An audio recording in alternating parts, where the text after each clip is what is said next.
शांति। ओम शांति। आज बाबा कहते मीठे बच्चे, डेड साइलेंस में जाने का अभ्यास करो।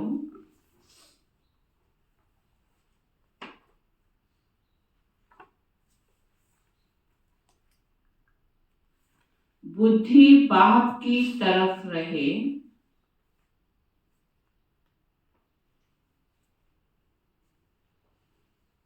तो बाप भी तुम्हें अशरीरी बनने के लिए सकाश देंगे।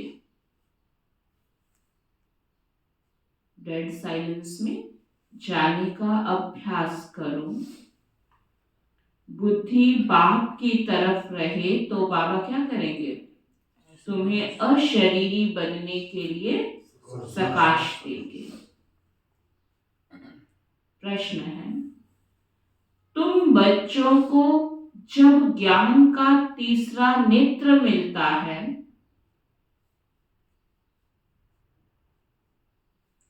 तो कौन सा साक्षात्कार हो जाता है?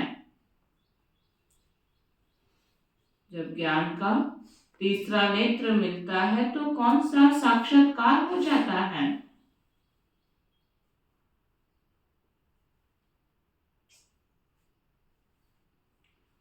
बाबा कहते हैं, सतयुग आदि से लेकर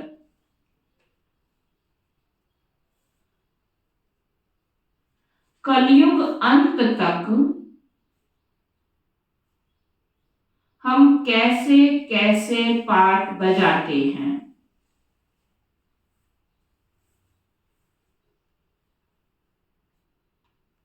यह सारा साक्षात्कार हो जाता है।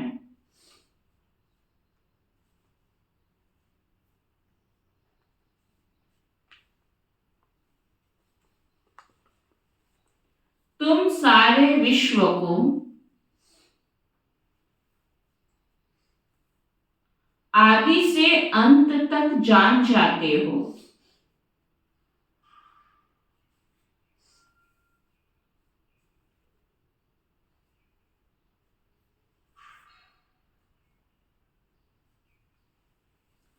जानने को ही साक्षात्कार कहा जाता है।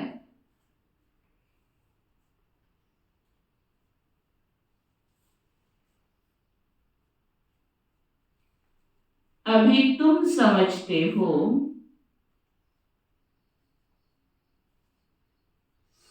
कि हम दैवी गुणों वाले देवता थे।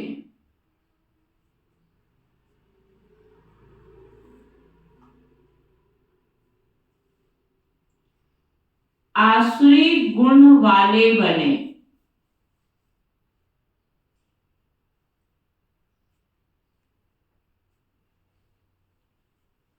अब फिर दैवी गुणों वाले देवता बन रहे हैं।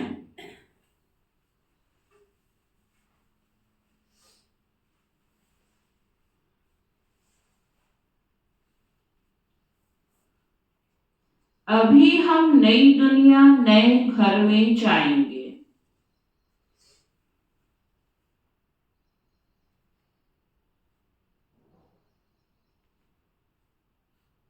समझ आया बाबा ने क्या कहा? ज्ञान के चक्षु द्वारा क्या कुछ देखा? जो बाबा रोज ये आपको दिखा रहा है यही तो साक्षात्कार है। बाबा कहते कैसे सतयुग में जाओगे, कैसे वहां का सब कुछ होगा। तो ये ज्ञान के माध्यम से बाबा आप सबको साक्षात्कार करा रहे हैं। ओम शांति। ओम शांति। बच्चे बैठे हैं याद की यात्रा में। बेहद का बाप तो यात्रा में नहीं बैठे हैं। वह तो बच्चों को सकाश की मदद दे रहे हैं। बाबा क्या करता है? आपसे योग लगाता है कि आपको शक्ति देता है, और आप क्या करते हैं? बाबा को याद करते, योग लगाते। तो बाबा तो काम ही है सकाश देना। तो बाबा कहते अर्थात इस शरीर को भुला रहे हैं। बाप की मदद मिलती है कि बच्चों को शरीर भूल जाए। सकाश देते हैं आत्माओं को, क्योंकि बाप देखते ही आत्माओं की तरफ है। तुम हर एक की बुद्धि बाप की तरफ जानी है, हर एक की बुद्धि बाप की तरफ जाती है। बाप की बुद्धि व दृष्टि फिर बच्चों के तरफ जाती है। फर्क है ना। डेड साइलेंस, यह अभ्यास करते हो डेड साइलेंस का। जब योग में बैठते हैं तो वास्तव में क्या अभ्यास होना चाहिए कि बिल्कुल एकदम गहरी शांति में चले जाए। क्योंकि कारोबार करते हुए तो ये अभ्यास नहीं हम कर सकते हैं, कारोबार करते हुए तो बीच बीच में बाबा को याद करते हैं, लेकिन डेड साइलेंस का अभ्यास तो एक जगह एक स्थान पर बैठकर मन को एकाग्र करके ही हम कर सकते हैं ना। बाबा कहते शरीर को छोड़ अलग होना चाहते हैं। अलग होना माना शरीर से तो आत्मा अलग नहीं हो सकते ना अभी, लेकिन जीते जी ऐसा अभ्यास हो कि देह का भान भूल जाए, आत्मिक स्थिति में स्थित हो जाए। आत्मा समझती है कि जितना याद करते रहेंगे उतना इस शरीर से निकल जाएंगे। जैसे सर्प का मिसाल देते हैं, जो मिसाल देते हैं उसमें जरूर कुछ खूबी होती है। तुम जानते हो हम शरीर छोड़कर वापस चले जाएंगे और फिर आएंगे। जाना कहाँ, आना कहाँ? जाना कहाँ, आना कहाँ? बाबा कहते यह बातें और कोई भी नहीं जानते हैं। जाना कहाँ कपिल भाई? आना कहाँ? हाँ, शाबाश। यह ड्रामा को कोई भी जानते नहीं है। कोई भी ऐसी गारंटी नहीं देते कि इस याद से तुम्हारे विक्रम विनाश होंगे। ऐसी बात कोई भी सुनाते नहीं है। तुम बच्चे जानते हो हमारी अब वापसी जर्नी है। आत्मा का बुद्धि योग उस तरफ है। अब नाटक पूरा हुआ, अब घर जाना है। बाप को ही याद करना है, वही पतित पावन है। गंगा के पानी को तो लिबरेटर और गाइड नहीं कहेंगे। कितनी हमने स्नान किए, कितनी डुबकियां लगाई, लेकिन ना गंगा का पानी लिबरेटर है और ना हमारा कोई गाइड है। एक बाप ही लिबरेटर और गाइड हो सकता है। यह भी बड़ी समझने और समझाने की बातें हैं। वह तो है ही भक्ति, उनसे कोई कल्याण नहीं हो सकता। गए, तीर्थ किया, डुबकी लगाई, माथा टेका, उससे कोई कल्याण नहीं हो सकता। बच्चे जानते हैं पानी तो स्नान के लिए ही है। चाहे वहां जाके स्नान करो या वही पानी तुम्हारे घर में आ रहा है, पानी तो है ही स्नान के लिए। पानी कभी पावन नहीं बना सकता, ऐसे भी नहीं भावना का भाड़ा मिल सकता है। भक्ति मार्ग में उनका महत्व रख दिया है। इन सब बातों को कहा जाता है अंधश्रद्धा। ऐसी श्रद्धा रखते रखते मनुष्यों को टाइटल मिल जाते हैं। दुनिया में क्या कहा जाता है? अंधे की औलाद अंधे, क्योंकि जो हमारे पीछे पूर्वज करते आए उनको हमने फॉलो किया, हमको आने वाली जनरेशन फॉलो कर रही है, पता तो कुछ है नहीं। तो अंधे की औलाद सारे ही अंधे। अंधे का मतलब ज्ञान की सही समझ नहीं है, विधि पता नहीं है, बस कर रहे हैं। भगवानुवाच है ना, अंधे और सच्चे कौन है? यह भी तुम जानते हो। अभी सारे सृष्टि के आदि मध्य अंत को बाप द्वारा जाना है। तुम बाप को जान गए हो, इसलिए सृष्टि के आदि मध्य अंत और ड्यूरेशन को भी जान गए हो। एक एक बात पर विचार सागर मंथन कर अपना आपे ही फैसला करना होता है ना। एक एक बात जो बाबा समझा रहे उस पर थोड़ा चिंतन करो, फिर अपना फैसला आप ही करो कि क्या सही है, क्या नहीं है, क्या करना चाहिए, क्या नहीं करना चाहिए। चिंतन तो तुम्हारा होगा ना, धारणाओं में तो तुम लाओगे ना, इसलिए आज बाबा ने क्या कहा, अपना फैसला आप ही करो। भक्ति और ज्ञान का कंट्रास्ट है, पहले चिंतन करो, फिर बाबा कहते हैं फैसला करो। ज्ञान बिल्कुल ही न्यारी चीज है, यह नॉलेज सामग्री है। बाबा कहते हैं राजयोग की पढ़ाई है ना, यहाँ तुम क्या करने आते हो, भक्ति में तो कितने विधि विधानों को अपनाया, और यहाँ क्या करते हो, यहाँ पढ़ाई पढ़ते हो। बच्चों को यह भी मालूम पड़ा है देवताएं संपूर्ण निर्विकारी थे।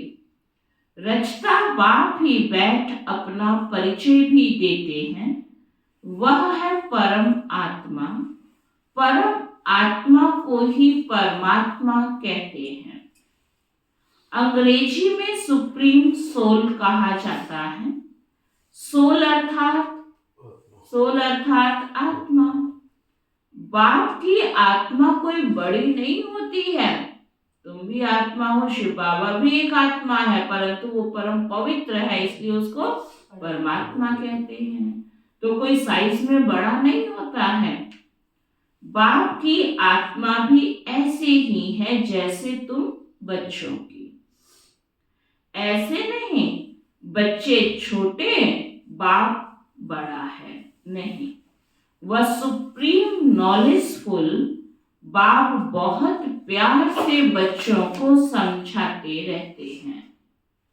पाठ बजाने वाली आत्मा है। तो जरूर शरीर धारण कर पाठ बजाएगी ना। गाड़ी चाहे ड्राइवर चलाएगा, लेकिन कार तो चाहिए ना। तो बाबा कहते हैं आत्मा शरीर लेगी तो पाठ बजाएगी ना। आत्मा के रहने का स्थान शांति धाम है। बच्चे जानते हैं आत्माएं ब्रह्म तत्व में रहती हैं। जैसे हिंदुस्तान में रहने वाले अपने को हिंदू कह देते हैं, वैसे ही ब्रह्मांड में रहने वाले फिर ब्रह्म को ईश्वर समझ बैठे हैं। ड्रामा में गिरने का उपाय भी नूंधा हुआ है, वापस तो कोई जा नहीं सकते। भल कोई कितनी भी मेहनत करे, लेकिन नाटक जब तक पूरा ना हो तब तक घर तो कोई जा ही नहीं सकता। तो बाबा कहते हैं चाहे कितनी भी तपस्या करे, तीर्थ करे, यात्राएं करे, लेकिन वापस घर तो कोई भी जा नहीं सकता। नाटक जब पूरा होता है तो सभी एक्टर्स आकर इकट्ठे होते हैं। क्रिएटर, मुख्य एक्टर भी खड़े हो जाते हैं। बच्चे जानते हैं अब यह नाटक पूरा होता है। यह बातें कोई भी साधु संत आदि जान नहीं सकते। आत्मा की यह नॉलेज कोई को नहीं है। परमात्मा बाप एक ही बार आते हैं और सबको तो यहाँ पाठ बजाना ही है। वृद्धि होती रहती है ना। आत्माएं सब कहाँ से आए? अगर कोई वापस जाता हो फिर तो वह रसम में पड़ जाए, माना शरीर छोड़े और सब परम धाम जाए, फिर परम धाम से ऐसे तो हो नहीं सकता। तो बाबा कहते वो तो फिर रसम ही हो जाए, एक आए दूसरा जाए, क्योंकि शरीर तो रोज कोई ना कोई छोड़ता रहता है, तो आना जाना ही चलता रहेगा। लेकिन नहीं, बाबा कहते जाते सब इकट्ठे हैं, आते सब नंबरवार पार्ट अनुसार है। तो बाबा कहते एक आए फिर दूसरा जाए, फिर उसमें पुनर्जन्म कहाँ नहीं जाएगा, क्योंकि घर में जाके बैठ गए ना। पुनर्जन्म माना बार बार बार बार जन्म तो लेंगे, तो जन्म कहाँ लेंगे? इसी दुनिया में लेंगे ना। तो ऊपर जाके क्या करेंगे? शरीर छोड़ा, परम धाम का दरवाजा तो खुला नहीं, तो फिर यहीं पे दोबारा जन्म ले लेते हैं। पुनर्जन्म तो शुरू से ही चला आता है। पहले नंबर में है यह लक्ष्मी नारायण। बाप ने समझाया है पुनर्जन्म लेते लेते पिछाड़ी में जब आ जाते हैं तो फिर पहले नंबर में जाना पड़ता है। इसमें संशय की कोई तो बात हो नहीं सकती। जाना है माना जाना है, शरीर लेना है तो लेना है, इसमें संशय की तो कोई बात ही नहीं। आत्माओं को बाप खुद आकर समझाते हैं। क्या समझाते हैं? अपना भी परिचय देते हैं। आगे पता था क्या कि परम आत्मा क्या चीज है? सिर्फ शिव के मंदिर में जाते थे, माना भक्ति कर रहे थे, लेकिन पता कुछ नहीं था कि कौन बड़ा है, कौन बाप है, कौन बच्चा है। बस जिसको जिससे प्यार है वो उसकी पूजा कर रहा है, तो जानते थोड़े ही थे। यहाँ तो ढेर के ढेर मंदिर हैं। सतयुग में मंदिर पूजा आदि होती ही नहीं। वहां तुम पूज्य देवी देवता बनते हो, फिर आधा कल्प के बाद पुजारी बनते हो, तो उनको फिर देवी देवता नहीं कहेंगे। फिर बाप आकर पूज्य बनाते हैं, और कोई देश में यह गायन नहीं है। राम राज्य रावण राज्य अभी तुम समझ गए हो। राम राज्य का ड्यूरेशन कितना है सिद्ध करना चाहिए। यह नाटक है, इनको समझना है।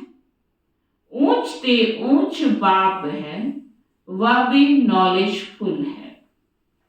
हम उनके द्वारा ऊंच ते ऊंच बनते हैं, ऊंच ते ऊंच पद मिलता है। बाप हमको पढ़ाते हैं, दैवी गुण भी धारण करने हैं।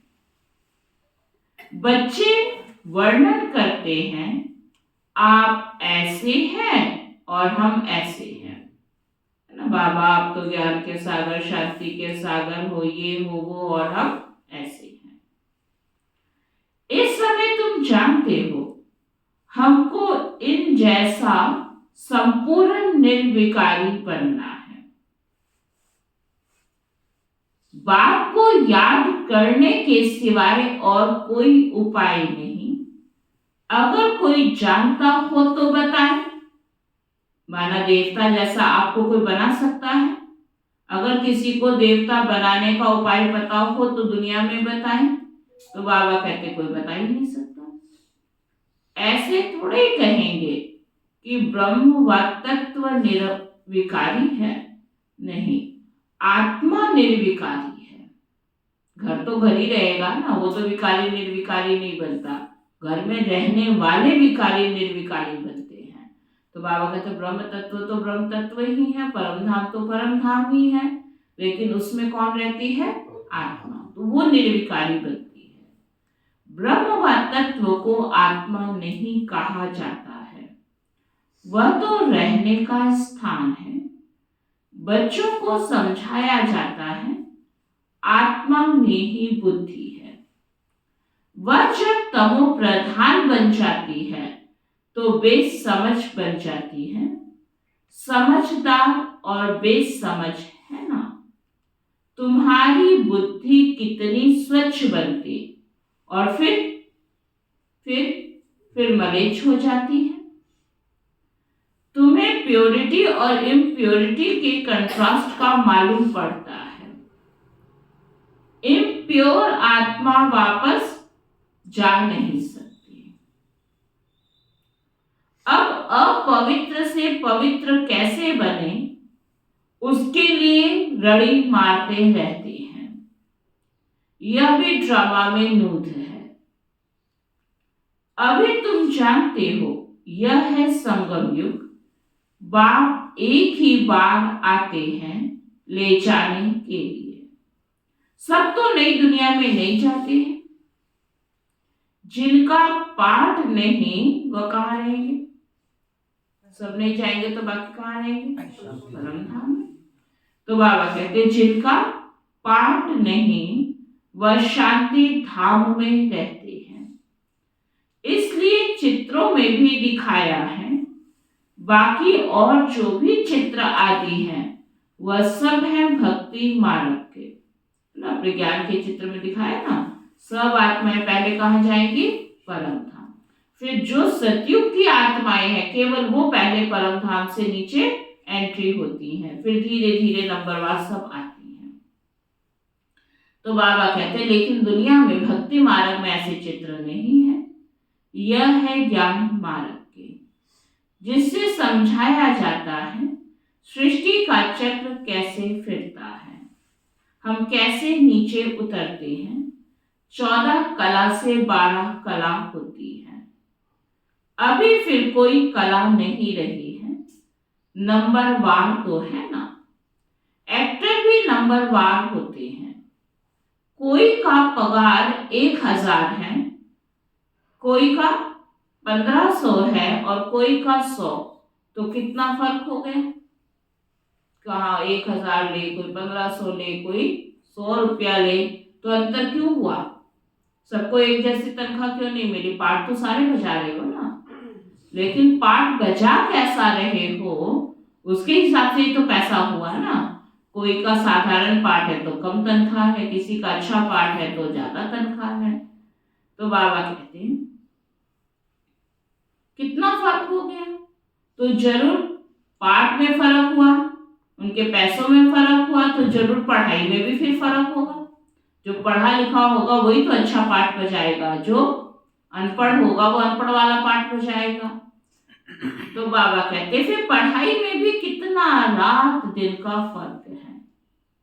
उस स्कूल में तो कोई नापास होता है तो क्या करते हो? आपके स्कूल में कोई फेल हो जाए तो उसको चांस देते हो ना पढ़ने का कि चला पढ़ ले, अब पास होके दिखा दे। तो कोई नापास होता है तो फिर से पढ़ना पड़ता है। और यहाँ अगर नापास हो गए तो आपका टीचर आपको देगा चांस दोबारा? आप इस स्कूल में आ रहे हो पढ़ने, वहां फेल हो गए तो टीचर फिर चांस देगा, आपको अलग से पढ़ाएगा भी, टाइम भी देगा। लेकिन यहाँ फेल हो गए तो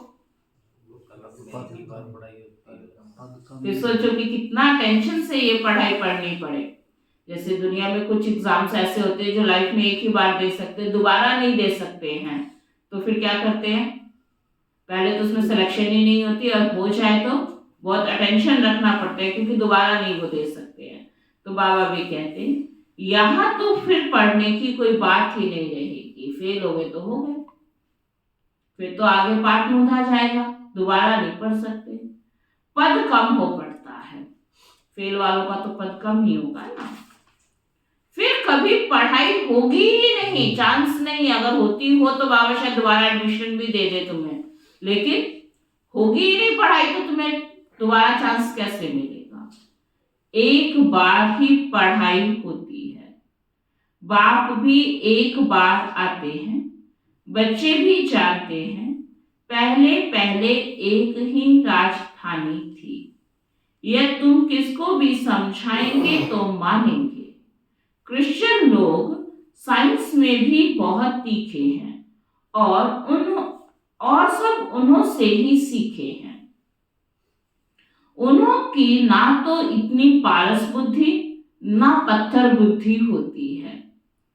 इस समय उन्हों की बुद्धि कमाल कर रही है। साइंस वालों को बाबा याद कर रहे हैं ना, उनका काम केवल इन्वेंशन करना है, वो अपनी बुद्धि उसी में लगाते हैं, तो ना पारस है ना पत्थर है।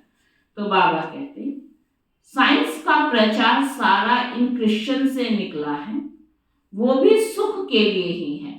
जो उन्होंने साधन वास्तव में तैयार किए थे वो तुम्हारे दुख के लिए नहीं किए थे, लेकिन सुख के लिए किए थे। तुम जानते हो इस पुरानी दुनिया का विनाश तो होना ही है, फिर तुम शांति धाम सुख धाम में चले जाएंगे। नहीं तो इतनी सब मनुष्य आत्माएं वापस घर कैसे जाए? साइंस से विनाश हो जाएगा, फास्ट सर्विस तो यही करेंगे ना। ये छुटकर फुटकर युद्धों से कहाँ सृष्टि खत्म होने वाली है? लेकिन ये साइंस है, ये प्राकृतिक आपदाएं हैं, ये क्या करेगी? फास्ट रीति से सृष्टि की सफाई करेगी। बाकी आप छोटे मोटे युद्धों से कोई कितने मर जाएंगे, उसमें तो बहुत लंबा टाइम चला जाएगा। तो बाबा कहते हैं बहुत फास्ट सृष्टि की सफाई हो जाएगी ना, तो साइंस से विनाश हो जाएगा। सब आत्माएं शरीर छोड़कर घर चली जाएगी। एक तरफ शरीर छोड़ोगे, फिर तुम्हारे शरीर की भी तुम चिंता मत करो कि हमारा संस्कार कौन करेगा, इधर उधर पड़े रहेंगे, नहीं। प्रकृति ऐसी सफाई करेगी, धरती फटेगी, सब शरीर कहाँ चले जाएंगे, धरती में समा जाएंगे, सब साफ सफाई हो जाएगी। वैसे केदारनाथ में यही हुआ था जी। हाँ, वो मर गए, पता ही नहीं कौन है कौन नहीं। कौन नहीं है, कोई संस्कार वाला नहीं, कोई नहीं, कुछ नहीं हुआ। तो अगर वैसे व्यक्तियों को सफाई करनी पड़ जाए तो बहुत टाइम चला जाएगा, लेकिन प्रकृति की सफाई कुछ ही समय में हो जाती है। तो बाबा कहते इस विनाश में मुक्ति अंदर मर्ज है। ये विनाश तुम्हारे कष्ट के लिए, तुम्हारे लिए नहीं है। ये विनाश में क्या है, मुक्ति धाम का गेट खुलेगा। मुक्ति ऑटोमेटिक समय, सब चाहते हैं ना मुक्ति मिल जाए, मुक्ति मिल जाए, तो मुक्ति तो तभी मिलेगी ना, इसलिए मुक्ति इसके अंदर ही मर्ज है। आधा कल्प मुक्ति के लिए ही मेहनत करते आए हैं। कितनी भक्ति की, मुक्ति मिल जाए। तो बाबा कहते हैं, बाबा मुक्ति दे तो रहा है, तो बाबा कहते मुक्ति के लिए कितनी मेहनत करते आए हैं। तो साइंस और क्लैमिटीज, जिसको कुदरती आपदाएं कहते हैं, यह भी होनी चाहिए। ये सब आपके परम धाम जाने की तैयारी में है। आप सब जाएंगे तो घर की सफाई भी तो करने वाला कोई चाहिए ना, तभी तो नई दुनिया में आओगे। अभी तो कहा सत्य परम धाम जाना है, सत्युग आना है, तो आने के लिए पहले नीचे कौन सफाई करेगा, तुम तो सारे चले जाओगे।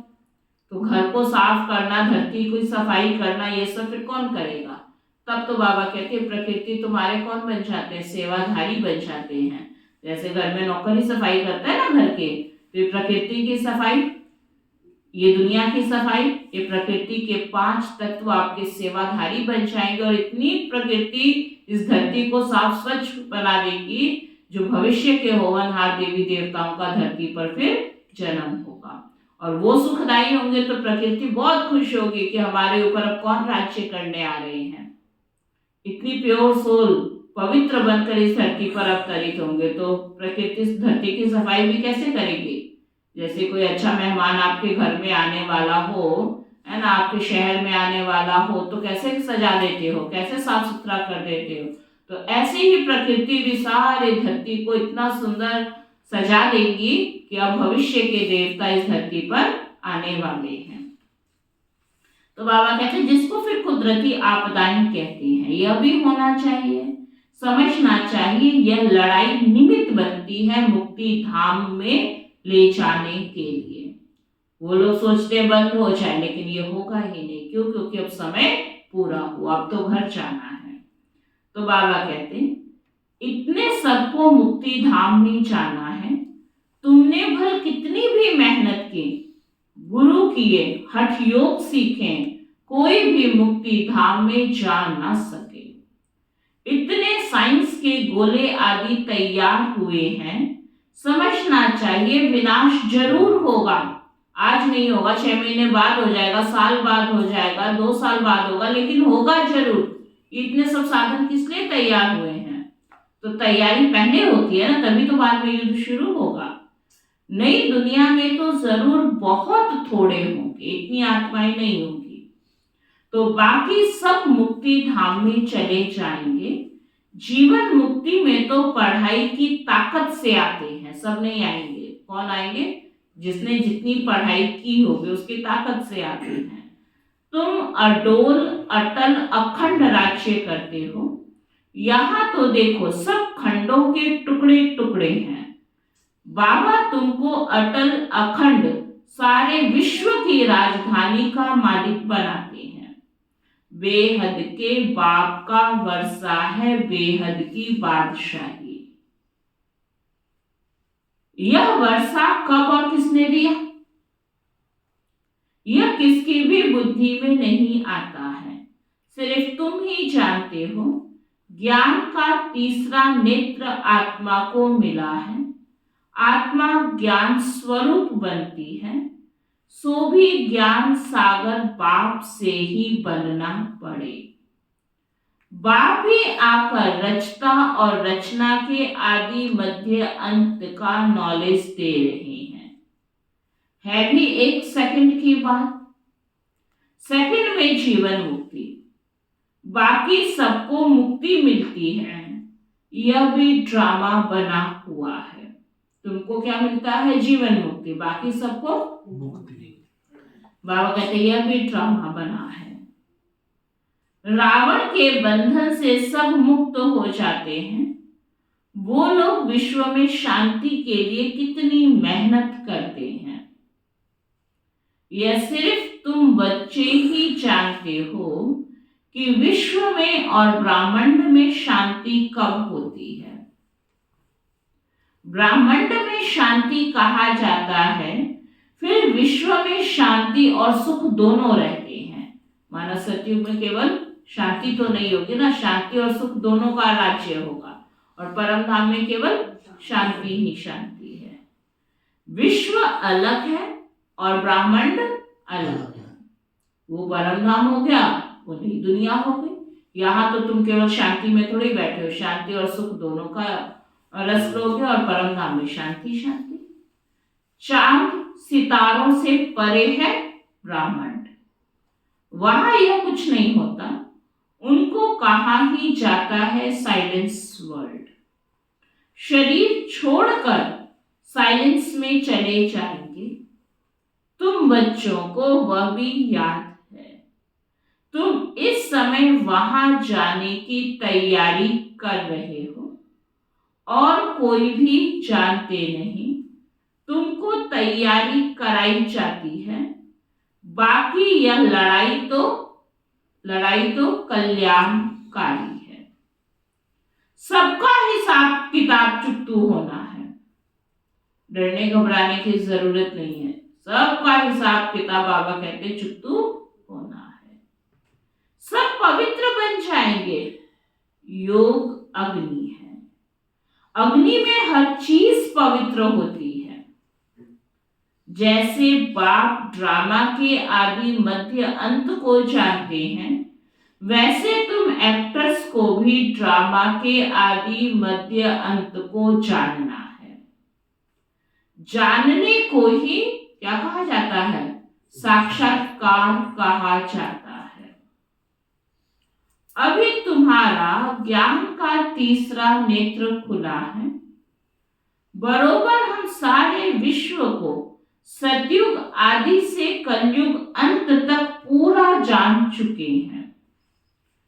दूसरे कोई भी मनुष्य मात्र नहीं जानते हैं। तुम समझते हो हम जो दैवी गुणों वाले थे, वही फिर आसुरी गुणों वाले बनते हैं। फिर बाप आकर दैवी गुणों वाला बनाते हैं। बाप आते ही हैं, किस लिए? पतितों को पावन बनाने। दुनिया में और कोई को यह पता नहीं कि यह देवी देवता घराने वाले ही पूरे 84 जन्म लेते हैं।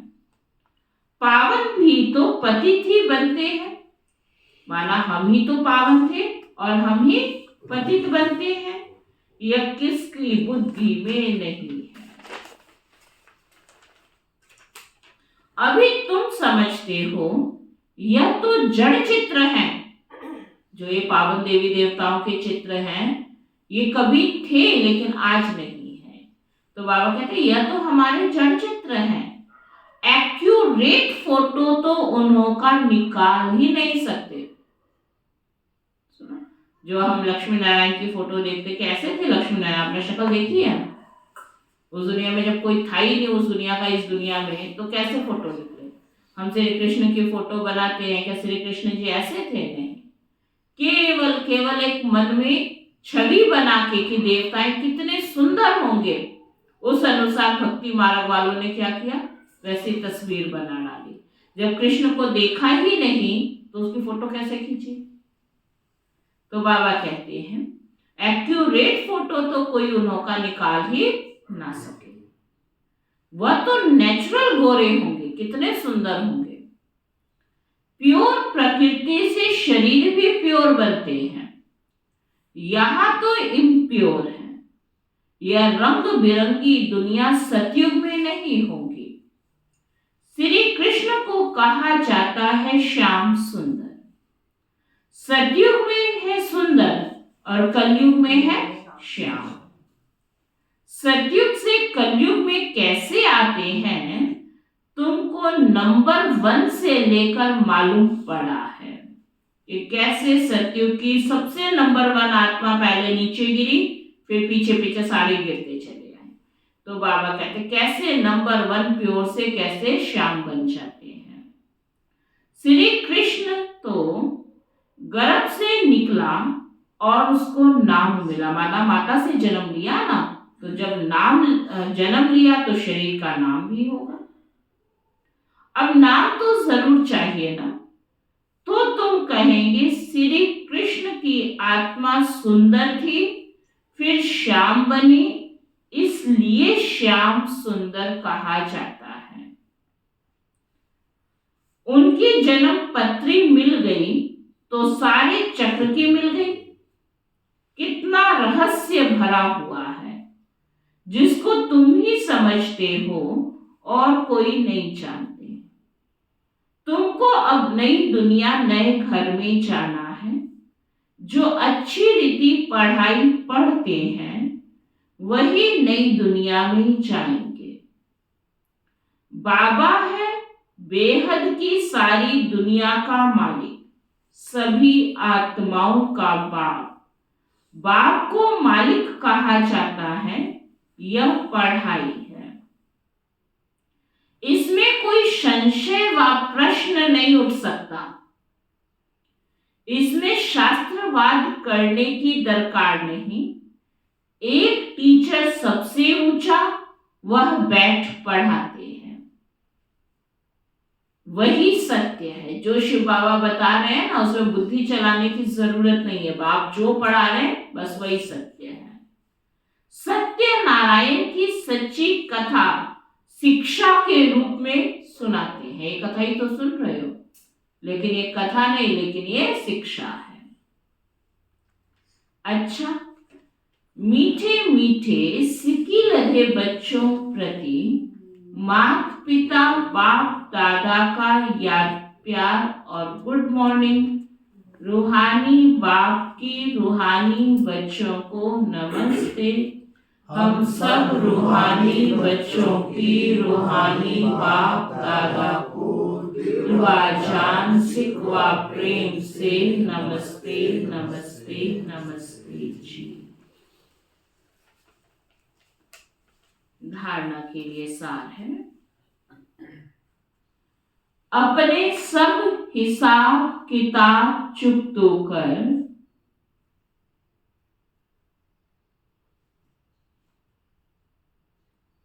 साइलेंस वर्ल्ड में जाने की तैयारी करनी है।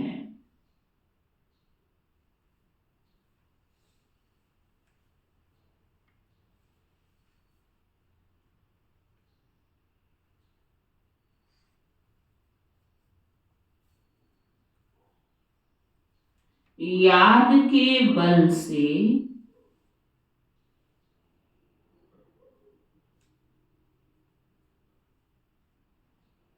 आत्मा को संपूर्ण पावन बनाना है।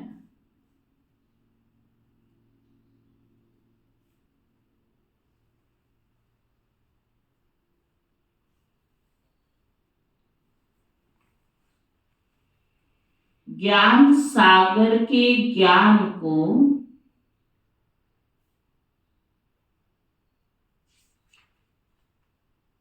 स्वरूप में लाना है।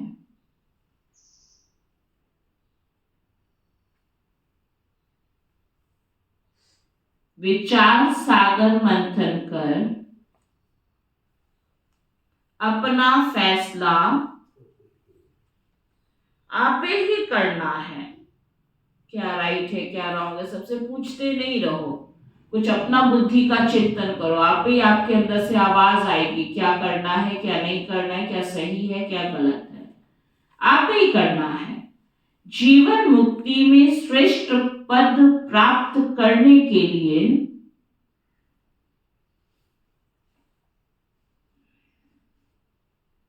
दैवी गुण धारण करने हैं।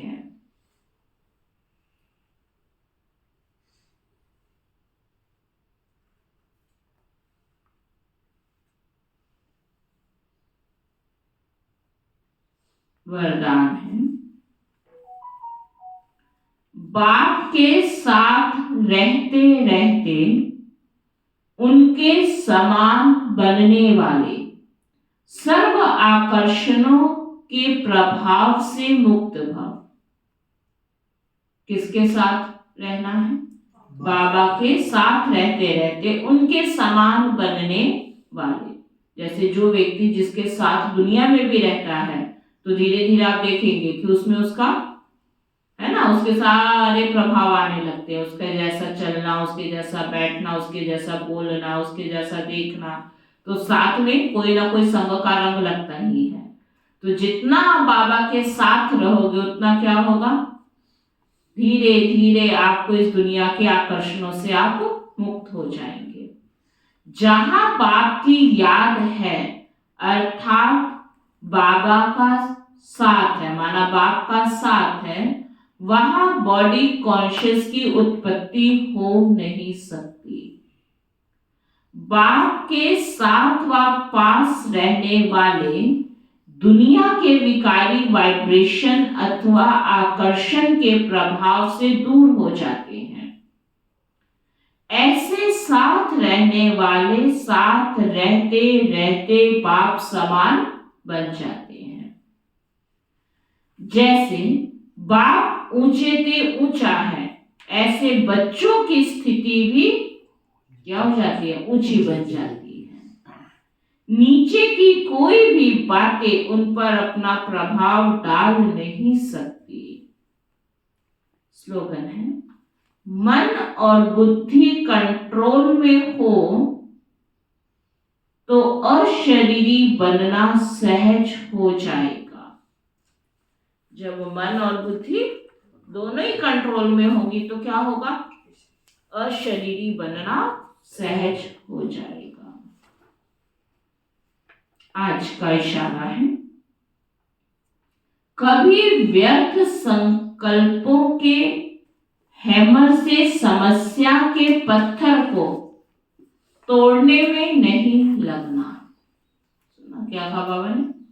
व्यर्थ संकल्प से आप समस्या सुलझाना चाहते हो, कभी नहीं सुलझेगा। अब यह मजदूरी करना छोड़ो। सुना कितनी मजदूरियां करते रहते हैं, छोड़ो। बाबा कहते हैं बेगमपुर के बादशाह बनो। मजदूर से बाबा बादशाह बनाने आया है। तो ना समस्या का शब्द होगा, ना बार बार समाधान करने में समय जाएगा। यही संस्कार पुराने आपके दास बन जाएंगे, वार नहीं करेंगे। तो बादशाह बनो, तख्त नशीन बनो, ताजधारी बनो, तिलकधारी बनो। ओम शांति। सुना बाबा ने आज क्या बना दिया, मजदूर से बादशाह।